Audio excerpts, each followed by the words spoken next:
नाज़रीन आदाब, यह है समय न्यूज नेटवर्क और आप देख रहे हैं आलमी समय। कश्मीर खबरनामे के साथ हाजिर हूं मैं शबाबन। जम्मू कश्मीर में इंतखाबी नताइज के बाद से ही हुकूमत साजी का अमल जारी है। हुकूमत साजी पर सियासी पार्टियां रास्ता तलाशने में लगी हैं, लेकिन जम्मू कश्मीर में 2014 में सरकार बनती नजर नहीं आ रही है। बीजेपी पीडीपी की रस्साकशी के बीच जहां कांग्रेस का सेकुलर दांव जारी है, वहीं रियासत के साबिक वजीर आला और नेशनल कॉन्फ्रेंस के लीडर उमर अब्दुल्ला इंग्लैंड के लिए रवाना हो गए। रियासत के ताजा हालात और पार्टी एमएलएस की तादाद को देखते हुए गवर्नर एनके वोहरा ने रियासती जमातों को खत लिखकर 1 जनवरी तक मिलने को कहा है।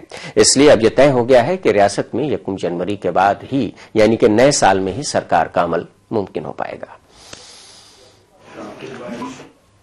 यहाँ पर इलेक्शंस हो गए हैं और अभी सरकार बनेगी, उसका प्रोसेस तो शुरू हुआ है, लेकिन जो गवर्नर साहब की जिम्मेवारी है कि जल्दी से यहाँ सरकार बने, तो उसके सिलसिला में उन्होंने देखा है, क्योंकि जो पीडीपी क्लेम करती है हमारे पास मेजोरिटी हमारे पास, लेकिन हम कहते हैं हमारे पास है क्योंकि 25 हम हैं, और इसी प्रकार से 5-6 जो इंडिपेंडेंट्स का भी हमें सपोर्ट है और लोगों से भी संपर्क है, तो पक्के तौर पर जो उनके पास सिग्नल्स होंगे तो उन्होंने उसी मद्देनजर कि ये प्रोसेस जो आगे चले और सरकार जल्दी से जल्दी बने, इस सिलसिला में उन्होंने लेटर लिखा है और हमारे प्रदेश अध्यक्ष को लेटर आया है। ऐसे पता लगा है कि जो है पीडीपी के लोगों को भी भेजा उन्होंने, तो पहली को उन्होंने बुलाया, 1 जनवरी तक का उन्होंने समय दिया है। वहीं जम्मू कश्मीर में हुकूमत साजी पर जारी तजब्जुब के दरमियान पीडीपी ने नेशनल कॉन्फ्रेंस की पेशकश को ठुकरा दिया है। जराये के मुताबिक उमर अब्दुल्ला की पार्टी ने पीडीपी को बिला शर्त हमायत के लिए खत भेजा था, जबकि पीडीपी लीडर मुफ्ती मोहम्मद सईद के भी पीएम मोदी से मुलाकात की खबरें गर्म हैं। और इसी बीच जम्मू कश्मीर के गवर्नर ने सबसे बड़ी 2 पार्टियों पीडीपी और बीजेपी को हुकूमत साजी के बारे में गौर करने के लिए दावत दी है। गवर्नर एनएन वोहरा ने पीडीपी चीफ महबूबा मुफ्ती और रियासती बीजेपी के सदर जुगल किशोर को अलग अलग खत भेजा है। गवर्नर ने पीडीपी को, हम आपको एक बार फिर बता दें कि 1 जनवरी की सुबह और बीजेपी को दोपहर में बुलाया है। हम आपको ये भी बता दें कि बीजेपी ने अपने 25 अरकान असेंबली के अलावा 6 दीगर अरकान की हमायत का दावा करके पीडीपी और नेशनल कॉन्फ्रेंस को दबाव में डाल दिया है। उधर पीडीपी ने बीजेपी के सामने सरकार बनाने के लिए 5 शर्तें रख दी हैं। पीडीपी ने 6 साल के लिए वजीर आला के ओहदे के साथ ही दफा 370 को मजीद मुस्तहकम करने की शर्त रखी है। इसके अलावा सेल्फ रूल प्रपोजल का एहतराम, फौज को खुसूसी इख्तियारात देने वाले एफएसपीए को पुराने तरीके से हटाने और सैलाब मुतासरीन के लिए खुसूसी पैकेज का मुतालबा किया है। दूसरी जानिब बीजेपी अपना वजीर आला चाहती है, लेकिन जम्मू से आने वाले हिंदू वजीर आला को लेकर पीडीपी और नेशनल कॉन्फ्रेंस से दोनों पार्टियां तजब्जुब की शिकार हैं। हमें लगता है कि जम्मू कश्मीर में भी थोड़ा इंतजार करना चाहिए, अभी वहां बातचीत चल रही है। हमारा भारतीय जनता पार्टी का स्पष्ट मानना है कि जो जम्मू कश्मीर की जनता के विकास के लिए काम करेगा, जो भारतीय जनता पार्टी के विकास के एजेंडे को वहां इम्प्लीमेंट करेगा, जो वहां के युवाओं के चेहरे पे खुशी ला सकता है, जो वहां रोजगार ला सकता है, जो विकास के एजेंडे को इम्प्लीमेंट करेगा, उसके साथ हम लोग सरकार बनाएंगे। तो अभी कुछ समय इंतजार करना चाहिए, अभी बातचीत चल रही है, जब भी कुछ स्पेसिफिक होगा तो बताया जाएगा। और जम्मू कश्मीर से लेकर दिल्ली तक रियासत में हुकूमत साजी को लेकर काफी उठापटक चल रही है। सरकारी अमल के आने का मसला किस तरह अमल में आ सकता है, उसी पर ताजा जानकारी के लिए बात करते हैं जम्मू के अपने नुमाइंदा ज्योति पचनंदन से। ज्योति, इस वक्त इतना तो तय हो गया है कि 2014 में अब जम्मू कश्मीर में सरकार नहीं बनने जा रही है, क्योंकि गवर्नर ने खुद 2 बड़ी पार्टियों को 1 जनवरी को बुलाया है अलग अलग वक्त में। आपको क्या लगता है कि पीडीपी और बीजेपी जो 2 बड़ी पार्टियां उभर कर सामने आई हैं, क्या 1 जनवरी या 1 से लेकर के 10 या 15 जनवरी के अंदर, गवर्नर की तो पूरी कोशिश है कि जल्द से जल्द सरकार बने, मसला हल हो जाएगा, क्योंकि काफी पेचीदगियां नजर आ रही हैं? देखिए, राज्यपाल ने सबसे पहले तो राज्य की जो 2 सबसे बड़ी पार्टियां हैं, पीडीपी 28 विधायकों को लेकर और भारतीय जनता पार्टी 25 विधायकों को लेकर जिस तरह आगे बढ़ी है, उन्होंने इन्हीं दोनों पार्टियों को एक लेटर लिखा और उनसे फार्मूला पूछा है कि किस तरह उनके पास एजेंडा है सरकार बनाने का, उनके पास क्या है ऐसा कि वो सरकार बनाने में सक्षम है, जिसको चलते हुए उन्होंने 1 जनवरी तक का टाइम भी दिया है। तो निश्चित रूप से इस वर्ष तो सरकार बनने से रही। लेकिन पीडीपी ने जिस तरह से नेशनल कॉन्फ्रेंस का ऑफर ठुकरा दिया, इस पर क्या रिएक्शन देखने को मिल रहा है? आप देखिए, भारतीय नेशनल कॉन्फ्रेंस और पीडीपी का अलायंस शुरू से ही संभव ही नहीं था। दोनों शुरू से ही एक दूसरे के विरोधी रहे हैं और कश्मीर में अपना जनाधार बनाने के लिए प्रयासरत रहे हैं।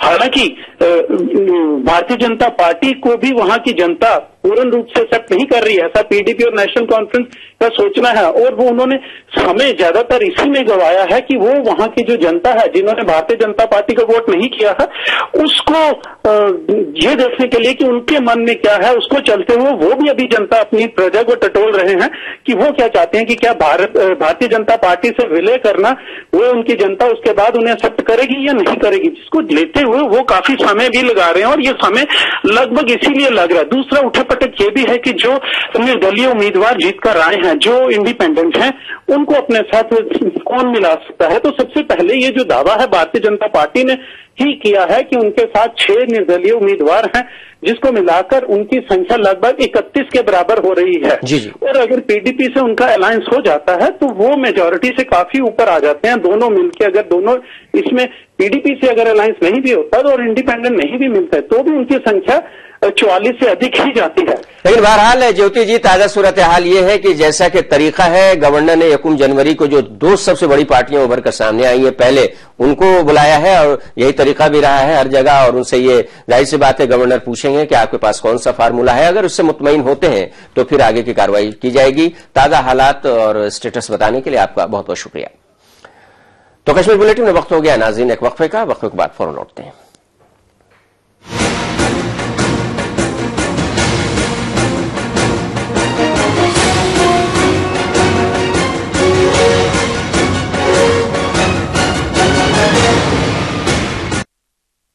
बस सोचती हूँ कि क्या तुम सच में वो हो जो लोग कहते हैं, या लोग जो कहते हैं तुम वो बनने की कोशिश कर रहे हो। लगता है तुम अपने आप को छुपा रहे हो। इतिहास के महान चोरों में से एक माना जा रहा है। एक थियरी ये भी है कि वो अचानक गायब हो गया। हम इंसान हमेशा किसी और की जिंदगी चुरा के जीना चाहते हैं, ये फितरत है हमारी। और मैं तो हुई चोर। हाय, मैं हूं शिल्पा शुक्ला और आलमी सहारा को बहुत बहुत मुबारकबाद देना चाहूंगी उनके 4 साल कंप्लीट होने के लिए, और आगे बढ़ें, तरक्की करें।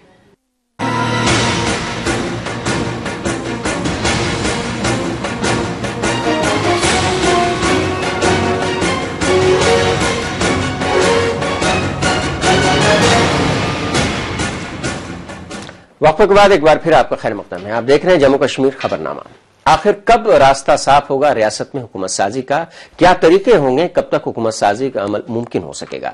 पीडीपी तर्जुमान डॉक्टर समीर कौल से इन्हीं पहलुओं को समझने की कोशिश की हमारे नुमाइंदा सनम तसद्दुक ने। 2014 के इंतखाबात में किसी भी पार्टी को क्लियर मैंडेट नहीं मिला है। जहां कश्मीर की अगर हम बात करें तो पीडीपी को नंबर्स मिले हैं, और वहीं अगर जम्मू की बात करें तो जम्मू में लोगों ने बीजेपी का साथ दिया है। और इसी पूरे मामले पे हमारे साथ पीडीपी के स्पोक्समैन डॉक्टर समीर कौल साहब हैं। इनसे जानना चाहेंगे कि इस सिचुएशन में अब हुकूमत बनती उनको कैसे नजर आ रही है। जी समीर साहब। अभी तो मैं इतना ही कहूंगा कि अभी अपनी with in the party deliberations चल रही हैं, जो सोच विचार चल रहा है, और लोगों से और अपने सपोर्टरों से बातचीत चल रही है। और आगे क्या होगा ये आप भी देखेंगे और हम भी देखेंगे। अभी कोई ठोस बात नहीं है अभी कोई। तो कितना हम ये समझ ले या मान ले कि बीजेपी के साथ कोalition हो सकती है, क्योंकि ये वही बीजेपी है जो नेशनल कॉन्फ्रेंस के साथ साथ आपकी जमात को भी आड़े हाथे लेते रही है, ये कहते हुए कि बाप और बेटे की और बाप और बेटी की जो हुकूमत है उसको इख्तिताम पजीर करना है। और वहीं उन्होंने यहाँ तक कहा कि लूट मचा रखी है इन 2 पार्टीज ने। तो इस सूरत में कैसे आपको लगता है कि उस पार्टी के साथ समझौता हो सकता है? मुझे लगता है कि ये बड़ा एक मुश्किल काम है। मैं खैर चुनाव तो चुनाव की तरह ही लड़े जाते हैं इस मुल्क में, लेकिन जैसे मैं कह रहा हूं कि ये मुश्किल काम लगता है, और क्योंकि आइडियोलॉजिकल डिफरेंसेस भी हैं, और इसीलिए अभी हमारे सारे विकल्प खुले हैं, हमारे सारे ऑप्शंस खुले हैं, हम सब ऑप्शंस की तरफ देख रहे हैं। तो जैसे जिस दिन रिजल्ट्स बाहर आए थे उसके साथ ही जो महबूबा जी की प्रेस कॉन्फ्रेंस हुई थी, उन्होंने ये कहा था कि हुकूमत साजी उनके लिए प्रायोरिटी नहीं है। उनके लिए प्रायोरिटी है कि एक स्टेबल और मजबूत सरकार देना। और आपको लगता है कि मजबूत सरकार बीजेपी के साथ ही, क्योंकि सेंटर में उनकी हुकूमत है, और अगर हम दूसरे रीजन जम्मू की बात करें तो वहां पे उनको क्लियर मैंडेट है, तो जाहिर सी बात है कि उनके साथ जाने में ही ज्यादा स्टेबिलिटी और जो विकास है वो हो सकता है। अभी इसका फैसला करना मुश्किल है। कुछ लोग जो हमसे मिलते हैं ऐसी बात जरूर करते हैं जैसे आप फरमा रहे हैं,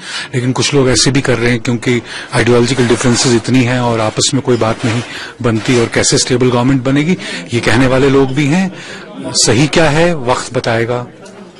ये थे समीर कौल साहब, जिनका ये कहना है कि पार्टी इस पूरे जो जितने भी ऑप्शंस हैं उनको देख रही है और उसके बाद ही कुछ आने वाले दिनों में तय हो पाएगा कि आखिर जो सरकार है वो किसके साथ मिलके बन पाती है। और अभी कबल वक्त होगा कि किसी भी ऑप्शन पे बात करना।